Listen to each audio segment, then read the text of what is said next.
bertumbuh dalam kasih dan mengenal Engkau sebagai Tuhan dan Juru Selamat kami. Amin. Roma pasal 8 ayat 18 sampai ayatnya yang ke-30. Lembaga Alkitab Indonesia memberikan tema pengharapan anak-anak Allah. Ayat 18 dan seterusnya berbunyi, sebab aku yakin bahwa penderitaan zaman sekarang ini tidak dapat dibandingkan dengan kemuliaan yang akan dinyatakan kepada kita. Sebab dengan sangat rindu seluruh makhluk menantikan saat anak-anak Allah dinyatakan. Karena seluruh makhluk telah ditaklukkan kepada kesia-siaan, bukan oleh kehendaknya sendiri, tetapi oleh kehendak Dia yang telah menaklukkannya. Tetapi dalam pengharapan karena makhluk itu sendiri juga akan dimerdekakan dari perbudakan kebinasaan dan masuk ke dalam kemerdekaan kemuliaan anak-anak Allah. Sebab kita tahu bahwa sampai sekarang segala makhluk sama-sama mengeluh dan sama-sama merasa sakit bersalin. Dan bukan hanya mereka saja, tetapi kita yang telah menerima karunia sungguh roh, kita juga mengeluh dalam hati kita sambil menantikan pengangkatan sebagai anak, yaitu kebebasan tubuh kita. Sebab kita diselamatkan dalam pengharapan, tetapi pengharapan yang dilihat bukan pengharapan lagi. Sebab bagaimana orang masih mengharapkan apa yang dilihatnya, tetapi jika kita mengharapkan apa yang tidak kita lihat, kita menantikannya dengan tekun. Demikian juga Roh membantu kita dalam kelemahan kita, sebab kita tidak tahu bagaimana sebenarnya harus berdoa. Tetapi Roh sendiri berdoa untuk kita kepada Allah dengan keluhan-keluhan yang tidak terucapkan. Dan Allah yang menyelidiki hati nurani mengetahui maksud Roh itu, yaitu bahwa Ia sesuai dengan kehendak Allah berdoa untuk orang-orang kudus. Kita tahu sekarang bahwa Allah terus bekerja dalam segala sesuatu untuk mendatangkan kebaikan bagi mereka yang mengasihi Dia, yaitu bagi mereka yang terpanggil sesuai dengan rencana. Sebab semua orang yang dipilihnya dari semula, mereka juga ditentukannya dari semula untuk menjadi serupa dengan gambaran anaknya, supaya Ia, anaknya itu menjadi yang sulung di antara banyak saudara. Dan mereka yang ditentukannya dari semula, mereka itu juga yang dipanggilnya, dan mereka yang dipanggilnya, mereka itu juga dibenarkannya, dan mereka yang dibenarkannya, mereka itu juga dimuliakannya. Demikianlah bagian firman Tuhan. Bapak Ibu saudara-saudari yang dikasihi dan diberkati Tuhan, dari bagian firman Tuhan ini diberikan tema untuk kita renungkan berbunyi kemuliaan anak Allah di masa depan. Sekali lagi saya ulang tema ini untuk kita renungkan bersama. Tema berbunyi kemuliaan anak Allah di masa depan. Bapak Ibu yang dikasihi dan diberkati Tuhan, Rasul Paulus menulis surat kepada jemaat atau orang-orang Kristen yang ada di Roma,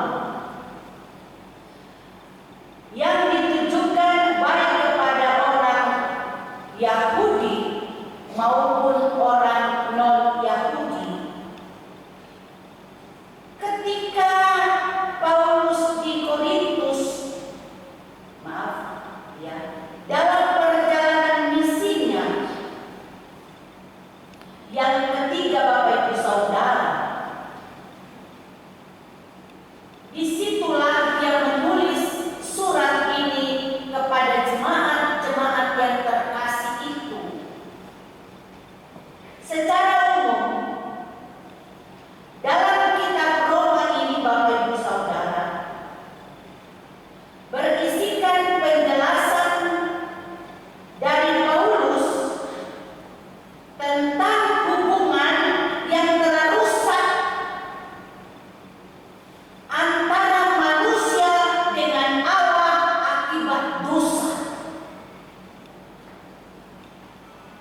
Ibu tolong lihat di dalam Alkitab Bapak Ibu, bahwa bagaimana Rasul Paulus melihat semua ciptaan Allah itu sebagai satu keluarga yang sedang menderita akibat dosa,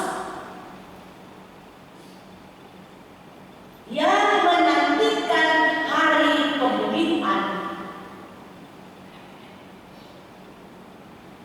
Dijelaskan bahwa masa sekarang seluruh ciptaan Allah telah ditaklukkan kepada kesia-siaan. Mereka ada dalam pengeluhan, seperti digambarkan wanita yang sementara bersalin dan menderita dalam keadaan penantiannya. Sementara masa yang akan datang adalah masa pembebasan, yakni saat anak-anak Allah dinyatakan. Masa penantian ini bukanlah penantian yang sia-sia,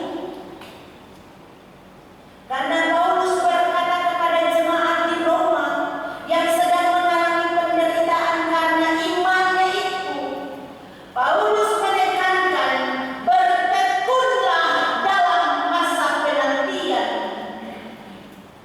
Bertekunlah dalam masa penantian walaupun ada dalam kesengsaraan.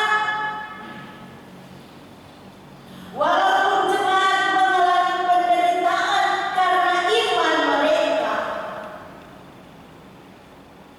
Rasul Paulus menekankan begitu rupa bahwa sebagai jemaat bertekunlah dalam masa penantian. Meski hidup syarat dengan penderitaan, mengapa harus bertekun? Karena penantianmu dalam pengharapan menurut Rasul Paulus itu tidak sia-sia. Karena pengharapan akan mendatangkan Kristus yang membebaskan umat yang percaya dari penderitaan akibat dosa. Selanjutnya bagian yang kedua, ayatnya yang ke-26 dan ayatnya yang ke-27. Bagian ini Rasul Paulus menjelaskan bahwa manusia itu, Bapak Ibu Saudara, rentan terhadap ketidaksempurnaan yang ada di dunia ini. Manusia itu tidak bisa menghindari sakit. Manusia itu tidak bisa menghindari penuaan diri. Dan manusia itu tidak bisa menghindar dari yang namanya kematian.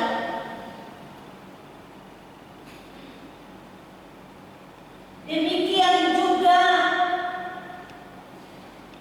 dalam menjalani kehidupan, terkadang permasalahan hidup yang bisa tiba-tiba terjadi, yang tidak bisa ditolak oleh umat.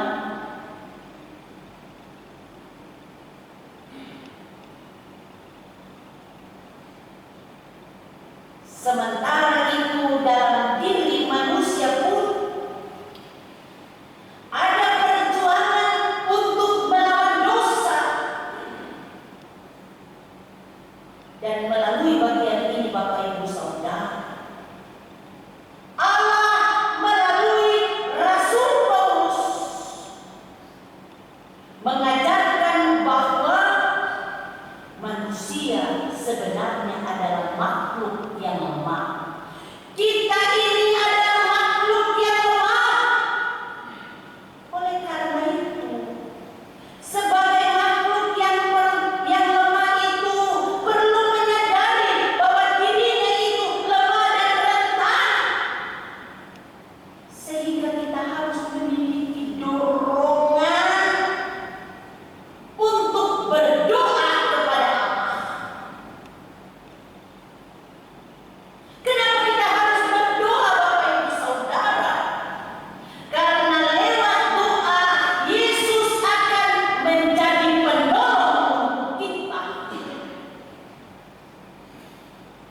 sehingga manusia dapat hidup dalam roh.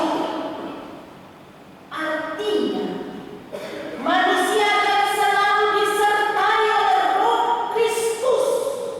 Manusia akan disertai oleh Roh Kudus, Roh Allah dalam setiap perjuangan hidup.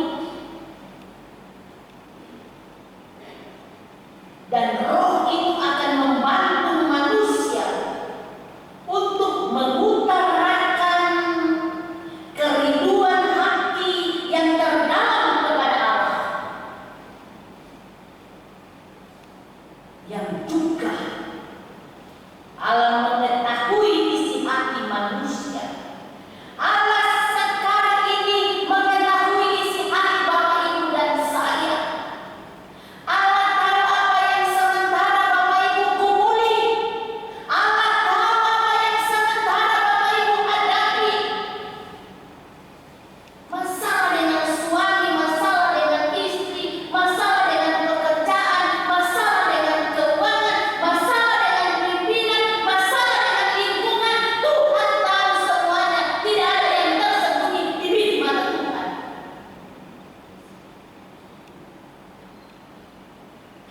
Karena Allah tahu, maka Rasul Paulus berkata, dalam segala hal kita harus berdoa. Kalau kita tidak mampu berdoa, maka roh itu akan memampukan kita untuk berdoa. Dan roh itu yang sendiri mengucapkan doa kepada Allah Bapa untuk kita. Bagian yang ketiga ayat yang ke-28. Untuk itu dalam ayatnya yang ke-28 kita baca dan kita lihat itu ada kata turut bekerja. Itu berarti Allah memelihara segala sesuatu sehingga semuanya berjalan sesuai dengan kehendak Allah, bukan dengan kehendak kita. Roh Kudus akan menuntun untuk kita mengubah hidup menjadi serupa dengan Kristus. Karena kita adalah anak-anak Allah. Kita harus sama seperti Kristus. Tapi kita bukan Kristus. Kita hanya serupa, segambar dengan Kristus.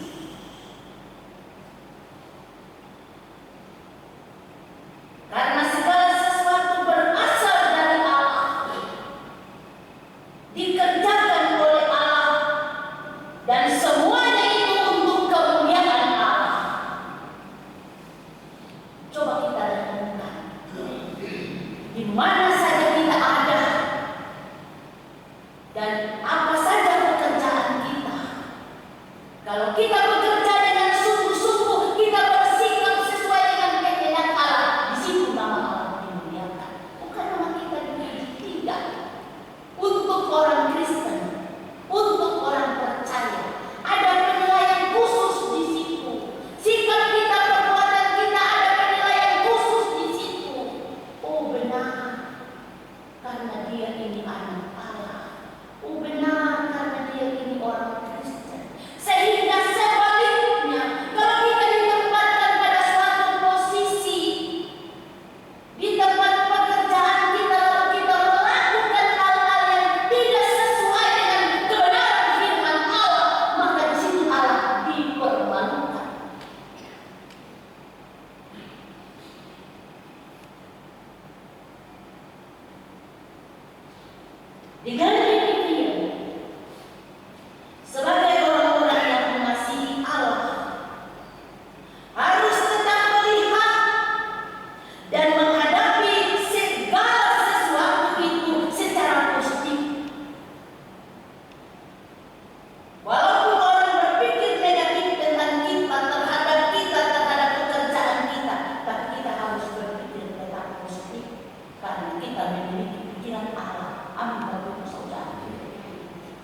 Supaya apa? Supaya Allah dimuliakan dalam seluruh kehidupan kita.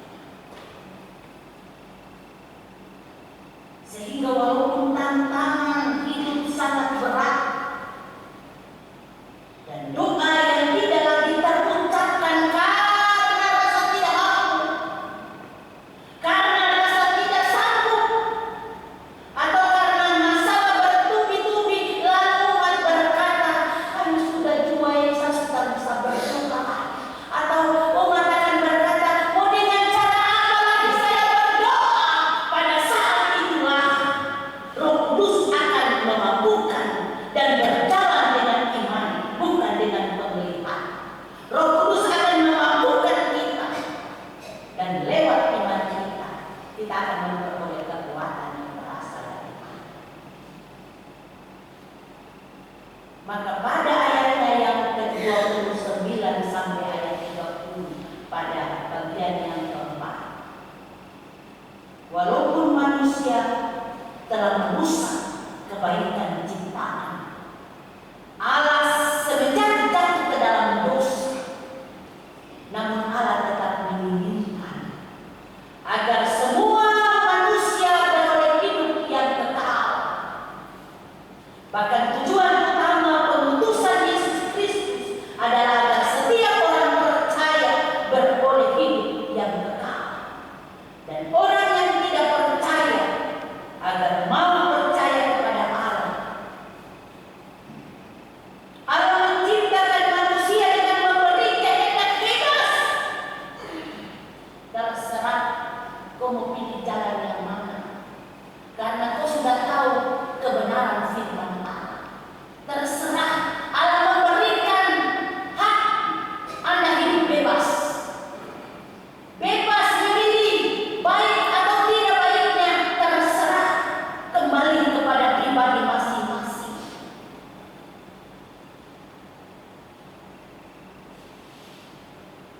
Agar manusia bisa tahu bahwa pada saat manusia melakukan hal yang salah, maka ada konsekuensi yang harus diterima.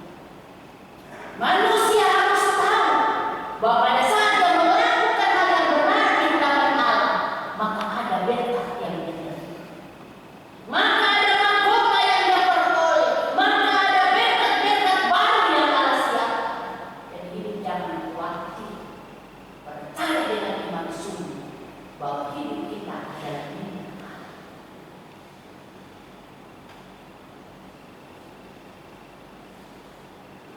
Kenapa? Karena kita telah dipilih Allah dan ditentukan dari semula. Bapak Ibu dan saya telah dipilih dari sebelum kita dilahirkan. Kita telah dipilih untuk menjadi anak-anak Allah. Itu mereka yang senantiasa setia. Orang percaya dalam perjalanan kehidupan, percaya bahwa mereka tetap setia kepada Allah walaupun dalam perjalanan ada hal-hal yang dia buat menduga ciptaan hati Allah. Pada saat itu tertentu dia mengingat bahwa hidupnya ini adalah milik Allah. Sehingga kalau kita lihat realita kehidupan sekarang ini, Tuhan masih izinkan kita ada di minggu ini untuk kita bersaksi, untuk kita memuliakan nama Allah. Tapi kita lihat ada saudara-saudara kita banyak yang telah dipanggil pulang. Kita lihat banyak saudara-saudara kita yang tidak bisa datang duduk lagi di gereja karena mengalami penderitaan sakit. Tinggal 1 bulan lebih, Bapak Ibu, kita mengakhiri akan tahun 2024 ini.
kehadiran Dia. Mungkin tahun depan Dia akan berbuat. Kita harus merenungkan apakah kita sementara itu atau kita hidup biasa-biasa saja. Kalau kita menganggap bahwa pertemuan kita dengan Tuhan itu Allah itu merupakan rutinitas, tetapi kita harus menyadari sungguh bahwa dalam setiap persekutuan yang dibuat itu ada perjumpaan secara pribadi dan persekutuan dengan Allah. Allah menjamah kita, Allah memberkati kita, dan pada saat itu Allah mengutus kita untuk melakukan kehendak Allah. Bapak Ibu yang dikasihi Tuhan, apa makna firman Tuhan bagi kita di minggu yang akan kita lalui? Firman Tuhan yang akan kita renungkan adalah Rasul Paulus berkata dalam kitab Roma, dalam menghadapi segala sesuatu bertekunlah. Bertekunlah meskipun jalan hidup orang percaya tidak selamanya dalam keadaan baik-baik saja, tetapi harus bertekun.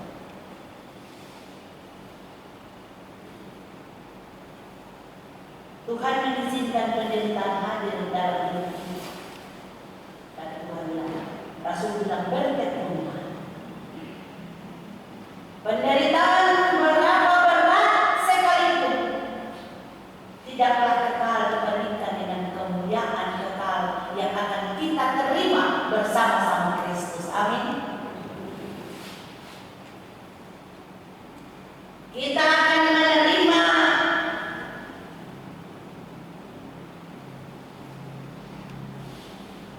kemuliaan kekal bersama-sama dengan Kristus pada hari kedatangannya yang kedua.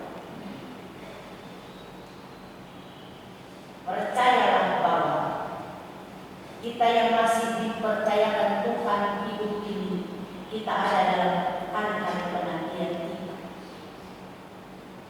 Dan lakukanlah tugas kita sebagai anak-anak Allah.